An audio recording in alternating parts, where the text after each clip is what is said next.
Hello दोस्तों, स्वागत है आप सभी का आज के इस नए वीडियो में।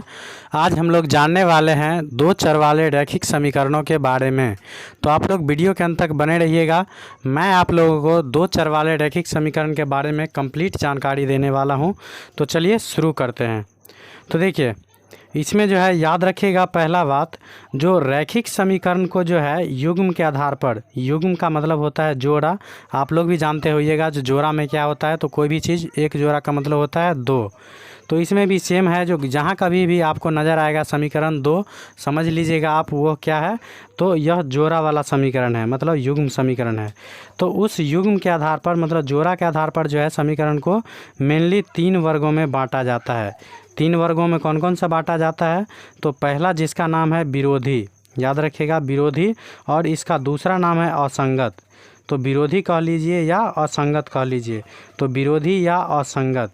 तो याद रखिएगा, पहला हो गया विरोधी या असंगत। अगर इसकी पहचान की बात करें, अगर पूछा जाए जो विरोधी या असंगत समीकरण का पहचान क्या होता है, तो याद रखिएगा इसका पहचान है A1/A2 बराबर होता है B1/B2 और बराबर नहीं होता है C1/C2। साधारण भाषा में कह ले तो इसका पहला दोनों पक्ष क्या होता है? बराबर, और तीसरा वाला पक्ष बराबर नहीं होता है। आइए हम लोग इसे एक उदाहरण के माध्यम से समझते हैं। मान लीजिए उदाहरण के रूप में हम एक समीकरण दिया गया है, एक पेयर मतलब जोड़ा समीकरण दिया गया है। पहला है x + 2y - 4 बराबर कितना दिया गया है? 0। और दूसरा समीकरण दिया गया है 2x + 4y - 12 बराबर कितना है? 0। तो इस समीकरण को हम लोग क्या करेंगे, तो बैठाते हैं इसी फॉर्मूला पे। तो इसमें फॉर्मूला होता है A1/A2 बराबर B1/B2 बराबर C1/C2। तो याद रखिएगा, जब भी युग्म के आधार पर समीकरण दे, उस सभी को क्या करना है, आप लोगों को इसी फॉर्मूला पे बैठाना है। तो सूत्र याद रख लीजिएगा, जो A1/A2 बराबर B1/B2 बराबर C1/C2। A1 क्या होता है, तो x का गुणांक जो होता है वो a का मान होता है। उसके बाद y का गुणांक होता है b का मान, और अचर पद होता है c का मान। तो देखिए, A1/A2 बराबर B1/B2 बराबर C1/C2। तो यहाँ a b c का मान, तो a b c का मान मैं समझा देता हूँ एक बार। तो देखिए, यहाँ पर जो है x के पीछे वाला जो अंक होगा वो होगा a का मान। उसके बाद y का पीछे वाला जो मान होगा वो होगा b का मान, और जिसमें चरमान नहीं लगा रहता है वो होता है c का मान। तो इस प्रकार से पहला वाला में हो जाएगा a1 b1 और c1, और दूसरा वाला में हो जाएगा a2 b2 और c2। तो इसी को बैठा लीजिएगा सेम, इसी को बैठा लीजिएगा। देखिए, x के पीछे कुछ नहीं है तो क्या हो जाएगा 1, और यहाँ x के पीछे क्या है 2। तो इस प्रकार से यहाँ हो जाए 1/2। फिर देखिए y के पीछे यहाँ क्या है, तो 2 दिया गया है, और इस y के पीछे यहाँ 4, तो यहाँ हो जाएगा 2/4। और सेम यहाँ C1 का मान दिया गया है -4, और C2 का मान दिया गया है -12। तो -4 और बट्टे में क्या कीजिएगा 12। तो यहाँ देखिए 2 और 4 कटता है, 2 1 2, 2 दूना 4, और यहाँ भी माइनस से माइनस काट दीजिएगा। उसके बाद 4 को काटिएगा तो 4 1 4 और 4 तिया 12। इस प्रकार से कट के हमारा क्या आ जाएगा, तो कट के हमारा आ जाएगा 1/2 बराबर 1/2 बराबर नहीं है 1/3। तो देखिए, ये हमारा कटने के पश्चात प्राप्त क्या होता है, जो 1/2 बराबर 1/2 बराबर नहीं है 1/3। तो इस प्रकार देखते हैं, जो इसका पहला दूगो पक्ष बराबर होता है, इसका मतलब यह A1/A2 बराबर B1/B2 के रूप में आ गया, और यहाँ बराबर नहीं है C1/C2। तो सेम देखिए, इसका पहला दो पक्ष बराबर आता है और तीसरा वाला पक्ष बराबर नहीं होता है। तो इस प्रकार हम कह लेंगे जो यह समीकरण कैसा होगा, तो यह समीकरण होगा विरोधी, और विरोधी का दूसरा नाम मैंने बताया है असंगत। तो इसे भी याद रखिएगा। तो इस प्रकार से यह क्या हो गया, तो विरोधी समीकरण। तो याद रखिएगा, विरोधी समीकरण के बारे में दो बात आपको कभी नहीं भूलना है। ये दो बात क्या है, तो पहला बात याद रखना है, जो इस समीकरण का कोई हल नहीं होता है। अगर पूछा जाए ऑब्जेक्टिव में जो किस समीकरण का कोई हल नहीं होता है, तो याद रखिएगा विरोधी। और दूसरा बात याद रखना है, जो इस समीकरण का आलेख कह लीजिए या ग्राफ कह लीजिए, तो इस समीकरण का आलेख जो होता है कैसा होता है, तो समांतर। समांतर कहने का मतलब क्या हो गया, जो ऐसा दो रेखा जिस दोनों के बीच की दूरी हमेशा क्या होता है, समान, उस दोनों रेखा को हम लोग क्या बोलेंगे, समांतर। जैसे देखिए यहाँ जो चित्र दिया गया है, ये दोनों का आप लोग कहीं तक बढ़ाइएगा अनंत तक, तब भी ये दोनों आपस में कहीं नहीं कटेगा। मतलब इन दोनों रेखाओं के बीच की दूरी हमेशा क्या रहेगा, समान। तो इस प्रकार यह हम कह सकते हैं जो यह दोनों रेखा क्या होगा, समांतर। तो याद रखिएगा मैंने बताया है विरोधी समीकरण के बारे में 3 बात। पहला बात याद रखना है पहचान।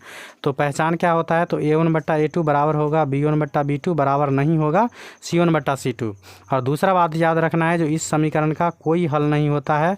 और तीसरा बात याद रखना है जो इस समीकरण का आलेख मतलब ग्राफ कैसा होता है, समांतर। चलते हैं हम लोग नेक्स्ट दूसरे समीकरण की ओर। देखिए दूसरा हमारा समीकरण है अविरोधी। तो याद रखिएगा इसका नाम है अविरोधी। अविरोधी का दूसरा नाम क्या होता है, तो संगत। तो देखिए अविरोधी का अगर पहचान पूछा जाए तो इसका पहचान होता है जो A1/A2 बराबर नहीं होगा B1/B2 और तीसरा बराबर C1/C2 बराबर होगा तब भी नहीं होगा तो भी इससे कोई लेना देना नहीं है। याद रख लीजिएगा अगर पहला दो पक्ष बराबर नहीं आया तो समझ लीजिएगा जो वह समीकरण कैसा होगा, तो अविरोधी या संगत।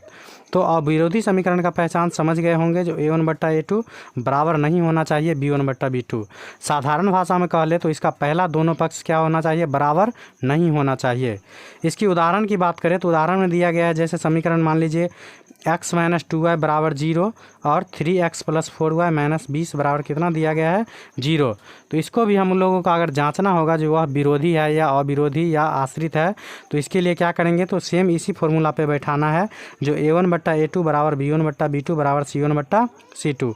तो समझ गए होंगे आप लोग जो x के पीछे वाला मान ये होता है A1 का, ये हो गया B1 का, और यहाँ जो अचर पद होगा, अचर पद इसमें नहीं होगा, नहीं है तो वो होगा C1 का। सेम नीचे वाला में ये हो जाएगा A2, ये हो जाएगा B2 और ये हो जाएगा C2। तो चलते हैं हम लोग इसके मान बैठाने पर। तो देखिए इसका मान बैठाने पर क्या प्राप्त होता है, तो यहाँ A1 का मान क्या होगा, इस x के पीछे कुछ नहीं है तो क्या हो जाएगा, 1 होगा। तो यहाँ से हो जाएगा 1 और इस x के पीछे 3 है तो 1/3। यहाँ से बैठाइएगा तो -2/4 और यहाँ से बैठाइएगा तो क्या है, अचर पद यहाँ कुछ नहीं दिया गया है तो 0 और बट्टे में माइनस कितना हो जाएगा, 20। और यहाँ से देखिए जब 2 को 4 से मतलब 2 और 4 को काटिएगा तो 2 × 2, 2 दूना 4। और यहाँ तो इसको तो छोड़िए दीजिए क्योंकि 0 आ जाएगा, ये रख भी सकते हैं, कोई दिक्कत नहीं होगा।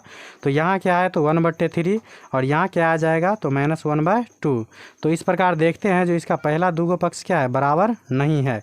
तो इसका पहला दूगो पक्ष बराबर नहीं है तो यह कौन सा समीकरण होगा, तो याद रखिएगा यह कैसा समीकरण होगा, तो यह होगा अविरोधी समीकरण। तो याद रखिएगा जिस समीकरण का पहला दूगो पक्ष बराबर नहीं होगा वह कौन सा समीकरण होगा, तो अविरोधी समीकरण होगा। इसके बारे में भी आप लोगों को 2 बात कभी नहीं भूलना है।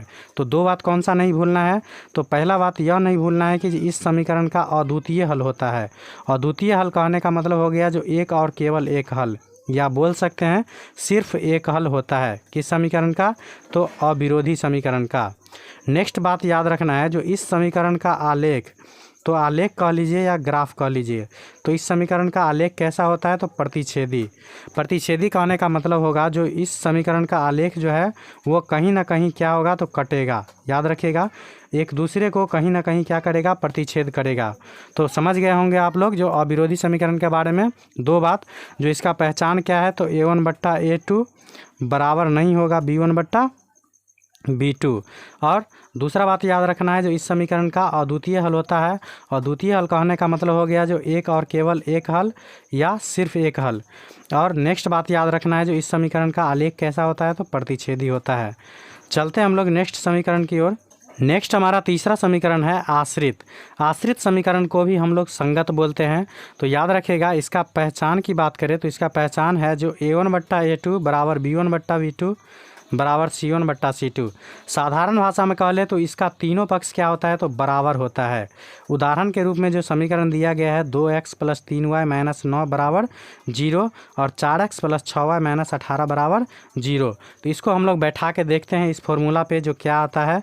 तो देखिए इस फॉर्मूला पे बैठाने पर क्या आता है, तो यहाँ क्या है A1 का मान कितना है, तो 2, A2 का मान कितना है, तो 4। तो यहाँ हो जाएगा 2/4, यहाँ हो जाएगा 3/6 और यहाँ हो जाएगा -9/18। तो यहाँ से माइनस भी काट सकते हैं और 9 को काटिएगा 18 से तो 9 × 9, 9 दूना 18। सेम 3 और 6 भी कट जाएगा, 3 × 3, 3 दूना 6 और 2 और 4 भी कटेगा तो 2 × 2, 2 दूना 4।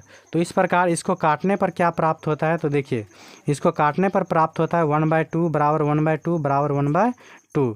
इसका मतलब कह सकते हैं जो इसका क्या आ गया, तीनों पक्ष बराबर। तो जब ये तीनों पक्ष बराबर आ जाए तो समझ लीजिएगा जो यह कैसा समीकरण है, तो आश्रित समीकरण है। तो आश्रित समीकरण के बारे में भी आप लोगों को दो बात याद रखना है निश्चित रूप से। वो दो बात कौन सा है, तो पहला बात याद रखना है जो इस समीकरण का अनगिनत हल होता है। तो पहला बात क्या याद रखना है, जो इस समीकरण का अनगिनत हल होता है। अनगिनत हल को ही हम लोग कहते हैं अपरिमित रूप से अनेक हल या अनंत हल बोल सकते हैं। तो याद रखिएगा आश्रित समीकरण का हल कितना होगा, तो पूछा जाए कभी तो बोलिएगा अनगिनत बोल सकते हैं या अनंत बोल सकते हैं या अपरिमित रूप से अनेक हल बोल सकते हैं। नेक्स्ट इसका आलेख की बात करें तो इसका आलेख या ग्राफ कैसा होता है, तो वो होता है संपाती। संपाती कहने का मतलब क्या हो गया, जो अगर एक रेखा यहाँ से जाएगा तो दूसरा रेखा भी सेम उसी पर जाएगा, सेम टू सेम उसी पे, तो इसे हम लोग क्या बोलेंगे, संपाती। तो उम्मीद है आप लोग आश्रित समीकरण के बारे में भी जान गए होंगे। एक बार मैं फिर से रिपीट कर देता हूँ, जो आश्रित समीकरण का पहचान क्या है, तो a1/a2 बराबर होगा b1/b2 बराबर होगा c1/c2। मतलब इसका तीनों पक्ष बराबर होता है और इसका अनगिनत हल होता है और इसका आलेख कैसा होता है, तो संपाती। उम्मीद है आप लोगों को यह वीडियो काफ़ी हेल्पफुल लगा होगा और दो चर वाले रैखिक समीकरण में आपका कोई दिक्कत नहीं होगा। नेक्स्ट हम आप लोगों के लिए लाए हैं एक सवाल लास्ट में। इस समीकरण को आप लोगों को सॉल्व करके बताना है, जो इसका आलेख कैसा होगा, इसका ग्राफ कैसा होगा और इसका हल कितना होगा। कमेंट बॉक्स में आप लोग इसे निश्चित रूप से बताइएगा। Thank you for watching.